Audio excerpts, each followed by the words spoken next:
अब ये मेरे जजमेंट पे ही था, लेकिन इसमें सेंसर नहीं है इस मॉडल में। एक कम से कम सेंसर फ्रंट में देना चाहिए था।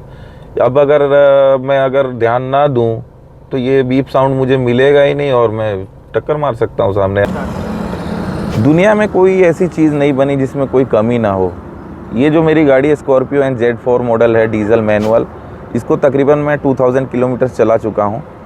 तो अभी जो प्रीवियस वीडियोस में है, ज़्यादातर लोगों का कहना है, कुछ व्यूवर्स यही कह रहे थे केवल अच्छी अच्छी बातें ही बताते हो आप, क्या इसमें कोई कमी नहीं है। फ्रेंड्स, एक्चुअली मुझे ये गाड़ी बहुत ज़्यादा पसंद है, ड्रीम कम ट्रू है मेरे लिए। लेकिन आज जो इस वीडियो में मैं डिस्कस करने वाला हूँ उन तमाम इश्यूज़ का, जो मेजर इश्यूज़ मैंने फेस की है, और इसकी जानबूझ के मैं कमी नहीं निकाल रहा हूँ, जो रियली फेस किया मैंने, मैं आज उसी को डिस्कस करूँगा। तो शुरू करते हैं, let's begin. Welcome back to Scorpio and tracker.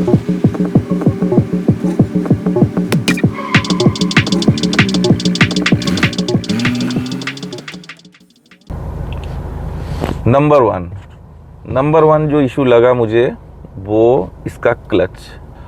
चूँकि मैं पहले स्कॉर्पियो चला चुका हूँ इसलिए मुझे बहुत ज़्यादा दिक्कत नहीं लगती है। लेकिन अगर जो पेट्रोल से डायरेक्ट शिफ्ट करेगा उसे एक इशू लगेगा। देखिए क्या इशू है फ्रेंड्स, यहाँ देखिए गियर नंबर 1 में मैंने लगाया। ये जो गाड़ी ऐसे छूटनी चाहिए ना, छूटती नहीं है, थोड़ा सा लैग करती है। देखिए नंबर 1 से नंबर 2 में यहाँ पर भी ना लैग करती है गाड़ी। मैं फिर से करके दिखाता हूँ। अब ये नंबर 1 पे है, अभी नंबर 1 पे अब मैंने ये नंबर 2 लगाया। ये देखिए ये छूटती नहीं है, ये एक इसका ड्रॉबैक है। प्लस इसी से जुड़ा हुआ चीज़ है, गियर का स्मूथ ट्रांजिशन नहीं है, खासकर नंबर 1 to 2, नंबर 2 to 3। एक बार नंबर 3 से 4 चली जाए फिर कोई दिक्कत नहीं है। यानी हाई स्पीड पे या हाई गियर्स पे गाड़ी अच्छा परफॉर्म करती है, लेकिन लो गियर्स पे, लो स्पीड पे गाड़ी लैग करती है। ये मुझे पक्का फील हुआ है। इसका रीज़न ये भी हो सकता है कि शायद ये 130 bhp है, तो उस तरह की पावर या टॉर्क नहीं जनरेट करती है स्टार्टिंग में। तो वही मैं सोचता हूँ शायद मुझे 4x4 लेना चाहिए था इसी का, क्योंकि वो 172 bhp आती है। तो ये एक थोड़ा सा मुझे लगता है। उस समय इंसान क्या कॉम्प्रोमाइज़ करता है जब गाड़ी ले रहा होता है, गाड़ी अवेलेबल नहीं होती है। जैसे मैं Z6 ही लेना चाह रहा था, अवेलेबल नहीं हो पा रही थी, या थोड़ा बजट का भी कंस्ट्रेंट्स रहता है, लगभग 1 लाख रुपए सस्ती पड़ती है। तो वो चीज़ें जो है ना, अब जो छोटे छोटे कॉम्प्रोमाइज़ेस करते हो तो फिर बाद में आप उसको थोड़ा सा सोचते हो यार काश मैं Z6 लिया होता। ये मुझे थोड़ा सा फील हुआ फ्रेंड्स, है ना। नंबर 2, इस गाड़ी में आपको हाइड्रोलिक स्टीयरिंग मिलती है, इलेक्ट्रिक स्टीयरिंग नहीं है। अब ये देखिए मैं इधर से टर्न ले रहा हूँ, मुझे जो एफर्ट लगाना पड़ रहा है वो थोड़ा ज़्यादा लगाना पड़ रहा है। इलेक्ट्रिक स्टीयरिंग होती तो एफर्ट थोड़ा कम लगाना पड़ता। हालांकि मैं कंफर्टेबल हूँ, बट आपको लगेगा जो न्यू जनरेशन जितनी भी गाड़ियाँ आ रही हैं इलेक्ट्रिक स्टीयरिंग के साथ आ रही हैं। सिटी में मैन्यूवर करना इलेक्ट्रिक स्टीयरिंग से इजी होता है, लेकिन यही चीज़ इसकी जो कमी है ना हाइड्रोलिक स्टीयरिंग, यही चीज़ इसको हाईवे में बादशाह बना देता है। अब ये देखिए इसकी जो हाइड्रोलिक स्टीयरिंग है ना, आप जब हाईवे पे होते हो और हाई स्पीड पे चलते हो, ज़्यादातर हैवी व्हीकल्स में, सामने देखिए जैसे ट्रक जा रही है, इन सब में ज़्यादातर गाड़ियों में ना हाइड्रोलिक स्टीयरिंग देते हैं। उसका रीज़न यही है कि हाई स्पीड में ना थोड़ा सा स्टीयरिंग में वेट लगना चाहिए, और इलेक्ट्रिक स्टीयरिंग में क्या वेट नहीं लगता है। अभी मैं जैसे 80 प्लस हूँ, लगभग 100 टच करने वाला हूँ।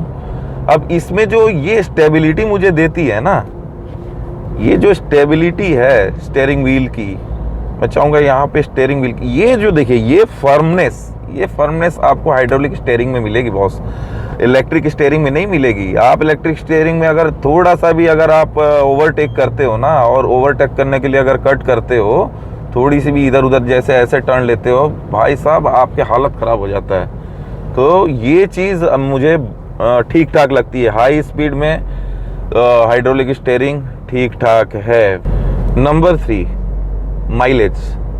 अब माइलेज देखिए क्या है फ्रेंड्स, ये आपने अगर 100 से ऊपर चला लिया गाड़ी तो बहुत ड्रास्टिकली माइलेज डाउन होता है। अब आप हमेशा तो यार इतने कंट्रोल में नहीं चलाओगे ना, 80 और 90 में हमेशा नहीं चलाओगे। आप ऐसे लॉन्ग राइड पे जाते हो, आपको बीच बीच में गाड़ी खींचनी पड़ती है। जब आपने खींचा तुरंत आपका जो डिस्टेंस टू एम्प्टी है ना वो कम दिखा देगा किलोमीटर, और कई बार अगर ज़्यादा भी दिखा रहा है ना तो आप उसको बिल्कुल कंसिस्टेंट मान के मत चलो, आपको थोड़ा फ्यूल रिजर्व में रखना पड़ेगा। तो ये, और दूसरी बात, एक मेरा वीडियोस आप देख सकते हैं जो मैंने माइलेज पे बनाया था वीडियो, मेरे लास्ट वीडियो है उस पे MID में और जो रियल टैंक टू टैंक में है ना 4 किलोमीटर पर लीटर का डिफरेंस था, जो कि मेरे हिसाब से बहुत ज़्यादा है।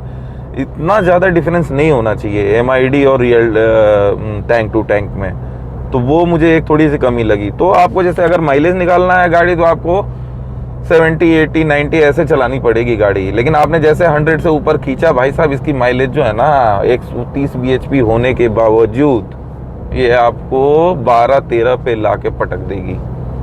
तो आप समझ लो, आपको माइलेज चाहिए तो भाई कंट्रोल में चलानी पड़ेगी गाड़ी। तो ये कमी नहीं है बट इशू तो है भाई, है ना।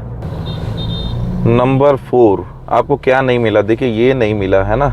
अब मुझे यहाँ गाड़ी खड़ी करनी है, आप देख लो फ्रंट में सेंसर नहीं है। अब पेड़ के मैं कितना नज़दीक जाऊँ बताओ आप, ये प्योर एंड प्योर मेरे जजमेंट पे है, कितना नज़दीक जाऊँ। ये बीप साउंड देता ही नहीं है, और ये मेरा जजमेंट है। कोई नया खिलाड़ी होगा तो पेड़ को टक्कर मार सकता है।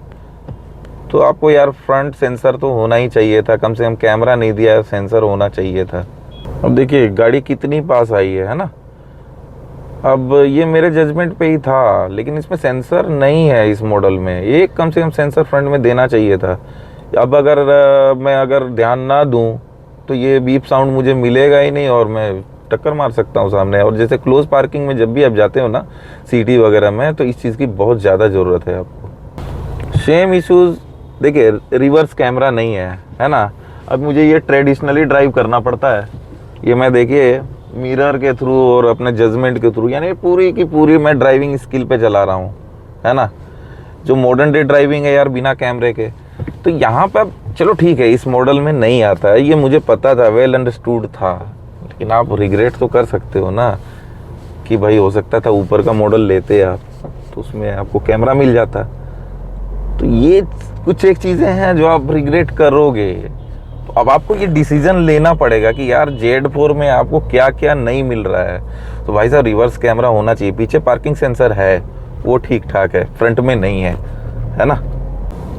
नंबर 5 एंड्रॉयड ऑटो और एप्पल कार प्ले, भाई वायरलेस नहीं है। सबसे ज़्यादा जो मुझे अफसोस होता है ना इस मॉडल के साथ यही है। अब जब भी आपको कनेक्ट करना है, देखो ऐसा एक वायर लगा हुआ है ना, इस वायर को आपको इसमें इंसर्ट करना है। अब ये कई बार कनेक्ट होता है, कई बार नहीं होता है, बहुत इनकंसिस्टेंट है। अभी तो हो गया, मैं वीडियो बना रहा हूँ शायद इस डर से हो गया ये तुरंत कनेक्ट। कई बार नहीं भी होता है फ्रेंड्स, आप फिर उसमें बार बार तार निकाल के डाल के आप करते रहो, ठीक है ना। तो ये चीज़ यार आपको जब आप गाड़ी ले रहे होते हो तो इतनी समझ में नहीं आती है, लेकिन बाद में आपको फील होता है यार काश ले लिए होते हैं ना इससे ऊपर मॉडल। वायरलेस देना चाहिए था, ये मुझे लगता है। नंबर 6, ये आवाज़ सुन रहे हैं आप, थोड़ी एयर की आवाज़ है, थोड़ी इंजन की आवाज़ है। अब ये मीन मेक निकालने वाली बात है, लेकिन मैं ये कह रहा हूँ इंजन इतना बढ़िया बनाया है महिंद्रा ने, बहुत बेटर ढंग से इसको ट्यून किया है, बहुत साइलेंट इंजन है, मगर स्टिल इंसुलेशन तो आपको देना पड़ेगा ना। इंसुलेशन अगर और बेटर करते ना तो ये केबिन में जो भी वॉइस आ रही है ना थोड़ी बहुत जीरो वॉइस हो सकती थी, जीरो साउंड हो सकता था। यहाँ पे काम करने की ज़रूरत थी। नंबर 7 देखिए फ्रेंड्स, अब ये डोर हैंडल है, मैं गाड़ी में बैठा हूँ, अब इसे मुझे बंद करना है।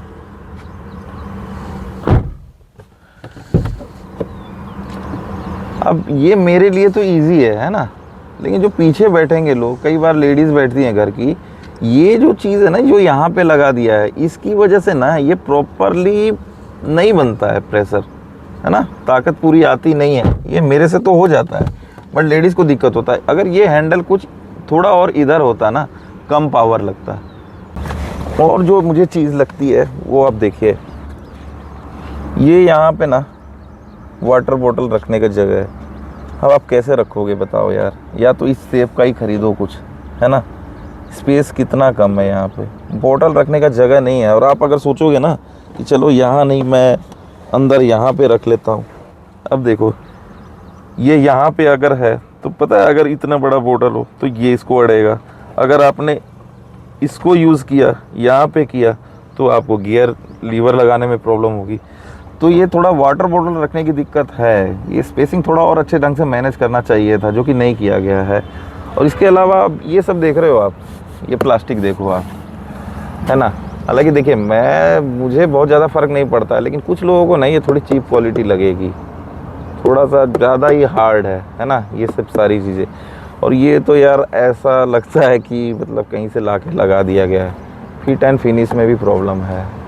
ये मेजर इशू नहीं है, मगर और प्रीमियम कर सकते थे यार। इसकी भी कॉस्ट कम नहीं है गाड़ी की, थोड़ा और प्रीमियम होना चाहिए था। नंबर 8, अब यार इसका हेडलाइट देखिए, है ना, ये देखिए, ठीक है काम चल जाता है, मगर काम ही चलता है यार। एलईडी होना चाहिए था। अब देखिए मुझे ये पता है कि इसमें फॉग लैंप नहीं आता है। फॉग लैंप तो यार शायद Z6 में भी नहीं आता है, पूरे ऊंचे मॉडल में ही आता है, ये सबको पता है। बट हेडलाइट तो आता है ना भाई, तो हेडलाइट तो यार एलईडी हो सकता था। ये मतलब छोटी छोटी चीज़ों में यार कॉस्ट कटिंग की गई है। अब इसके लिए होगा कुछ नहीं, मुझे बल्ब चेंज करवाना है, बल्ब चेंज करवा लूँगा। बट ये होना चाहिए था, एलईडी कम से कम ये होना चाहिए था। कई बार सामने से ना छोटी छोटी गाड़ियों में एलईडी लगा हुआ है, वो आपको क्या है यार, इतनी बड़ी गाड़ी के सामने अपना हेडलाइट फोकस करके चले जाते हैं। और एक और कमी, इसके बारे में कई बार बोल चुका हूँ, फॉग लैम्प। फॉग लैम्प तो चाहिए भाई। अब मैं ये नहीं कह रहा हूँ कि आप Z4 में दे दो, बट यार इसका थोड़ा कॉस्ट ले सकते थे, Z4 से देना शुरू करना चाहिए था, है ना। बहुत लोगों का रेंज उस तरह से नहीं है कि Z8L बिल्कुल लें 25 लाख की गाड़ी तभी सारी चीज़ें मिलेंगी। फॉग लैम्प तो यार बेसिक चीज़ है ना, तो ये एक कमी लगी। फ्रेंड्स मैंने गिन गिन करके इसकी कमियां निकाली, आपको बताई। मेजर इश्यूज़ मैं यही कहूँगा कि जो एक क्लच का था इशू, और साथ ही गियर ट्रांजिशन जो है स्मूथ नहीं है, ये मेजर इश्यूज़ लगे मुझे। स्टीयरिंग सिस्टम का मैंने बताया कि इसके एडवांटेज भी हैं, डिसएडवांटेज भी हैं हाइड्रोलिक सिस्टम के। साथ ही हेडलाइट फॉग लैम्प पे यार होना चाहिए था। और जो इश्यूज़ हैं, जो फीचर्स इसमें नहीं है, वो मैंने सिर्फ इसलिए बताया कि अगर किसी को गाड़ी लेनी है Z4 तो उसको पता होना चाहिए उसमें यार ये चीज़ें नहीं मिलेंगी। जिससे एंड्रॉयड और एप्पल कारप्ले जो है ना, वो उसकी बहुत ज़्यादा ज़रूरत मुझे महसूस होती है, तो अभी इसमें नहीं है और इसको करा भी नहीं जा सकता है ना। तो वो एक कमी लगी मेरे को। तो फ्रेंड्स आज की वीडियो में इतना ही। आपको ये वीडियो पसंद आया तो फ्रेंड्स इसे लाइक करें, सब्सक्राइब करें, शेयर करें। फ्रेंड्स आप वीडियो देखते ज़रूर हो बट सब्सक्राइब नहीं करते हो, ये मेरी एक छोटी सी शिकायत है। साथ ही आप लोगों से मैं कमेंट बॉक्स में एक राय चाहूँगा, क्या मुझे दूसरी गाड़ियों का भी वीडियो बनाना चाहिए? अगर बनाना चाहिए तो प्लीज़ आप कमेंट करके बताएँ कौन सी गाड़ी का आप वीडियो देखना चाहते हैं, क्योंकि मैं अभी रेगुलर वीडियो बनाने वाला हूँ। जो अब गैप आ रहा था मेरी वीडियोज़ में वो नहीं आएगी, कुछ चीज़ें थी जो मैंने सॉर्टेड आउट कर ली हैं। तो फ्रेंड्स अगली वीडियो में फिर मिलते हैं, तब तक के लिए बाय, टेक केयर।